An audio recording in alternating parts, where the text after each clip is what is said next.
Ndị be anyị ekenekwanụ m unu. Asị m ka nke onye chiri ya zelu. Anyị si n'ụbọchị nke taa mara na anyị na mma na ihe adị ka echi na echi ada agwụ agwụ. Otu anyị kwuru otu akwa ya dịrịrị ise. Alright, ya bụ Eastern News 24 ka anyị si na-ewetara ya bụ ozi unu jego inu ugbu a n'iru akwụkwọ gbasara maka ebe ife na-eme n'obodo nọ n'ime ya anụ nwere ụwa na-azọ n'ala Igbo.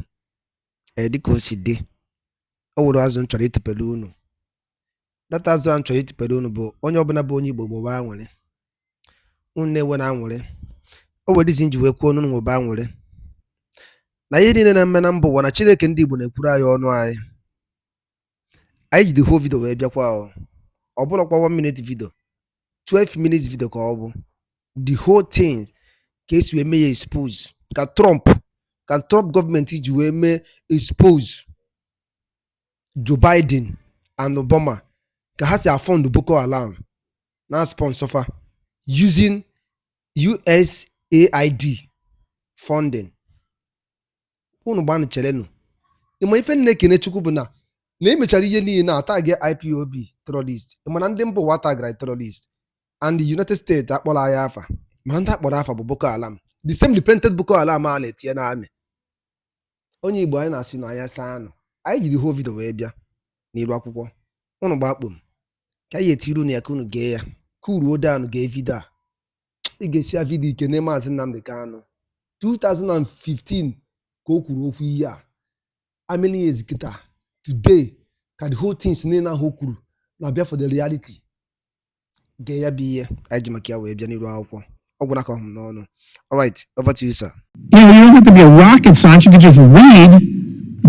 The Taliban is classified, and if you don't know, the Taliban's in charge of Afghanistan. They're classified as a specially designated global terrorist organization by OFAC.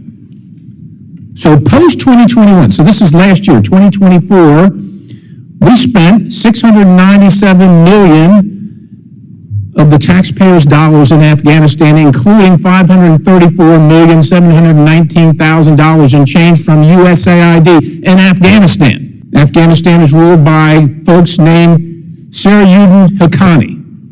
The Haqqani network mean anything to anybody in the room? How about Abdullah bin Laden? Who gets some of that money? Does that name ring a bell to anybody in the room? Your money, $697 million annually, plus the shipments of cash funds madrasas, ISIS, Al-Qaeda, Boko Haram, ISIS Khorasan, terrorist training camps. That's what it's funding.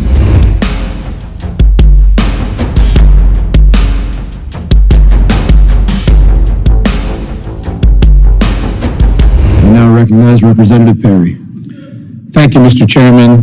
USAID was created through executive order in 1961 by President Kennedy, long having lost and strayed from its mission, lost its direction. Even the Clinton administration tried unsuccessfully to reform it.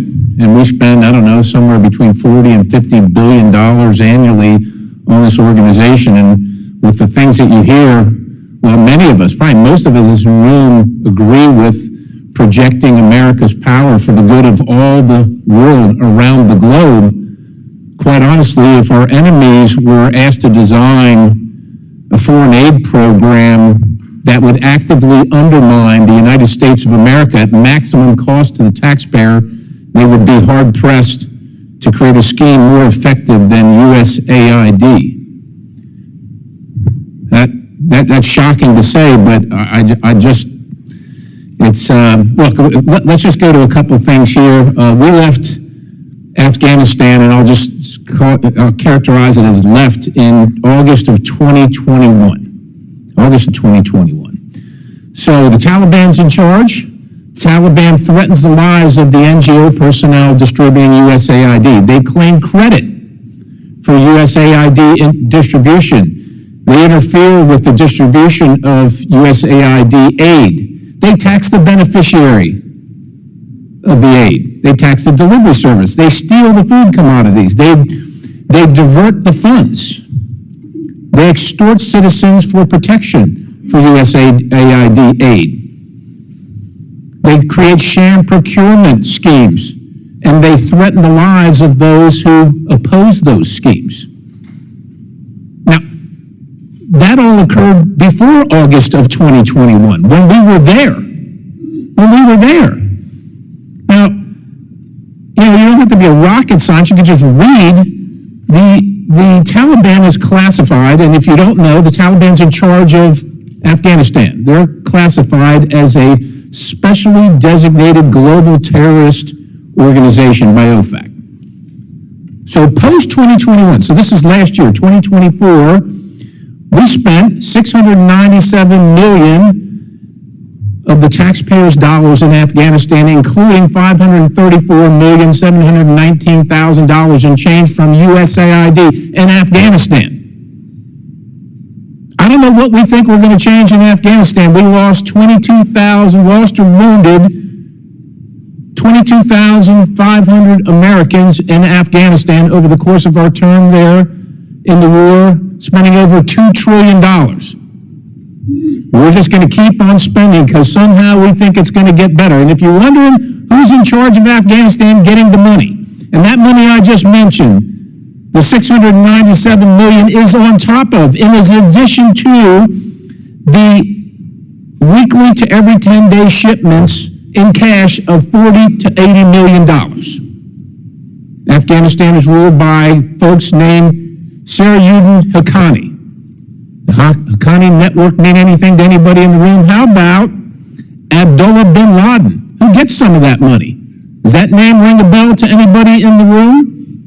Because your money, $697 million annually, plus the shipments of cash funds madrasas, ISIS, Al-Qaeda, Boko Haram, ISIS Khorasan, terrorist training camps. That's what it's funding. If you think that the program under Operation Enduring Sentinel entitled Women's Scholarship Endowment, which receives $60 million annually, or the Young Women Lead, which gets about $5 million annually, is going to women who, by the way, if you read the Inspector General's report, is telling you that the Taliban does not allow women to speak in public. Yet somehow you're believing, and American people are supposed to believe, that this money is going for the betterment of the women in Afghanistan. It is not. You are funding terrorism, and it's coming through USAID. And it's not just Afghanistan, because Pakistan's right next door.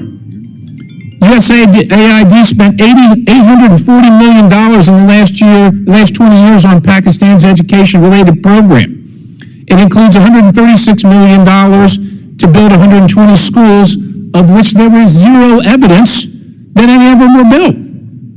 Why would there be any evidence? The Inspector General can't get in to see them. But you know what? We doubled down and spent $20 million from USAID to create educational television programs for children unable to attend the physical school.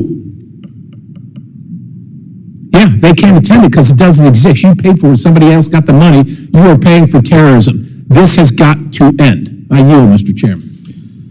Thank you, Mr. Perry. In addition, we don't even have an embassy in Afghanistan. Chair now recognizes the representative from California, Mr. Barra. Thank you, Mr. Chairman.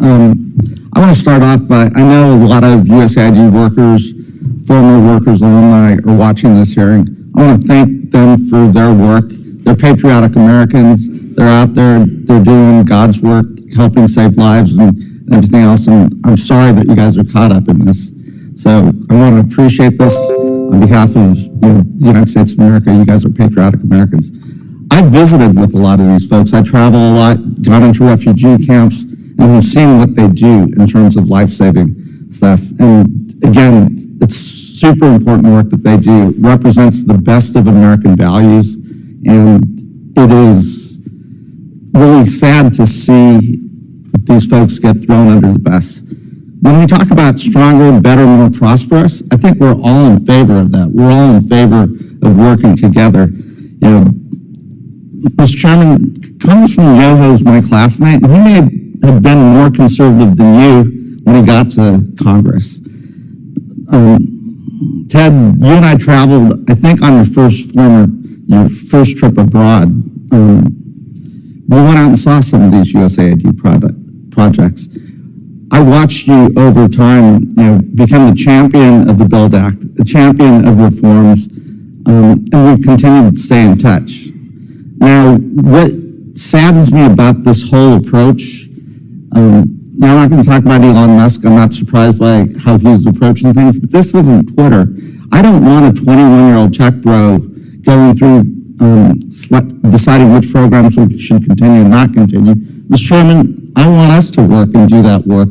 We can go line by line, or we could hire Mr. Yoho to go through line by line and say, hey, here's the programs that make sense, here's the ones that don't. But that's our job. That's what we're supposed to be doing. That's our oversight. I don't want that 21-year-old tech bro, probably has never traveled anywhere, has no passport, doing our job. Let's do this work together. And I'm not here to defend every USAID program, but I do believe it serves a really important purpose for our values. You know, we've read Heritage Foundation reports.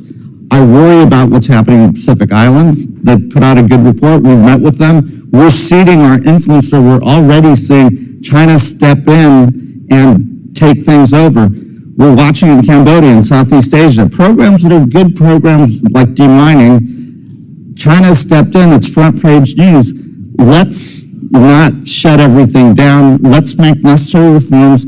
Let's, Congressman Yo said, let's focus on humanitarian aid, let's focus on development, and let's look at the programs that do this. For the American people, the most successful development program in the history of the world was the Marshall Plan. That was us. That was the United States of America rebuilding Europe, creating stable democracies, preventing war, lifting hundreds of millions of people out of poverty.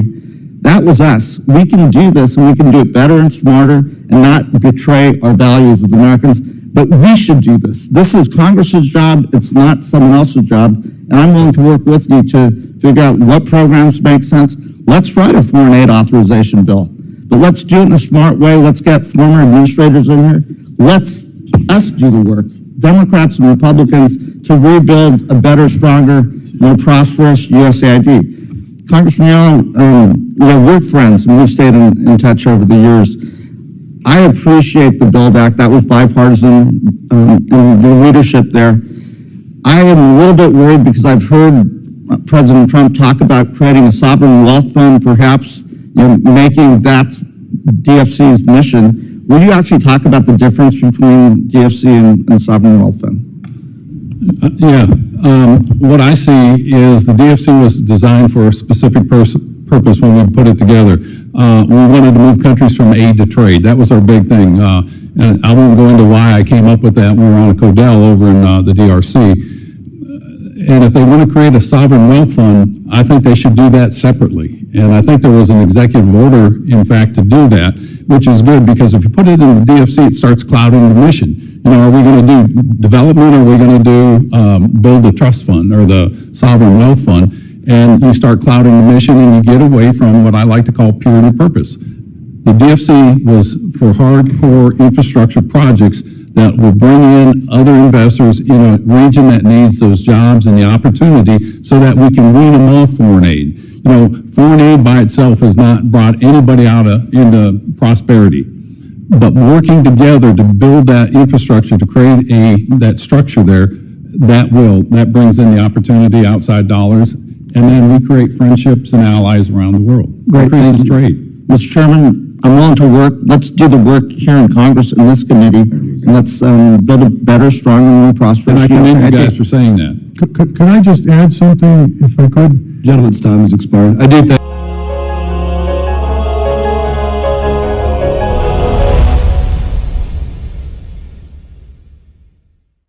ndị be anyị ngwadalụ dị nnenu ụnụ anụgo n'ihe eji maka ya wee bịa n'iru akwụkwọ ihe a bụ expose ọkụrụ fidelism ejiwe deny ya chief of defense staff visa ndị Canada ji wee deny ya visa. Ụnụ mara na ife na-emenụ na petition ndị IPOB na-ede, petition United States of Biafra na-ede, ọ na-elu ndị mba ụwa ntị. Ọ bụrụkwa ife egwuregwu. The world is now seeing everything. If na Boko Haram bụ terrorist na aga elelizifa asị na recruit rufa wee baara ha afa repented Boko Haram wee were kpoye na ndị amị wee na-egbusisi ndị Igbo. Ọ bụrụ maka onye kwuru unu for equity, justice, fairness ewere etikpo n'ime ụlọ mkpọrọ. Unu eche na ndị mba ụwa da afụ ụzọ? Ndị mba ụwa na-afụ ife niile na-emenụ. egere wetere nya bụ ozi ka o si ada n'iru akwụkwọ ọnkwa ekwere unu. The UN is seeing it, USA is seeing it, Canada is seeing it, Russia is seeing everything that is happening in Nigeria. The kind of political gago a na-agba na this nation ka ntị ihe otu ahụ. Obi ụtọ m bụ na akpọrọ ife niile na-akpa afa iwere IPOB akpọrọ afa iji gosi na IPOB bụ a peaceful organization. Okay, na Nigeria ka Boko Haram bụzi bandit, bụrụzie herdsmen, bụrụkwa repentant Boko Haram, o wee bụ ndị n'owere ife ha mere, ndị na-azọ for equity, fairness, nye anyị ọkụ, nye anyị mmiri, nye anyị hospital, better ones, mee ka seaport na-alụ ọrụ. Ọ bụrụzie fọ ka kọtụ jiri wee kpọọ na ndị a bụ terrorist. Ọ Chukwu bụ ihe ga-ekpe, ọ bụrụ mmadụ ga-ekpe. Ihe ọ na-obi ụtọ mbụ na Trump na-apịawa azụ. Akwa ụmụ Igbo na-ebe, Trump na-anụ ya. Akwa ụmụ Igbo na-ebe, eri ohe, eri nkwọ, eri afọ, eri eke, na Trump na-anụ ya, and is coming in full force.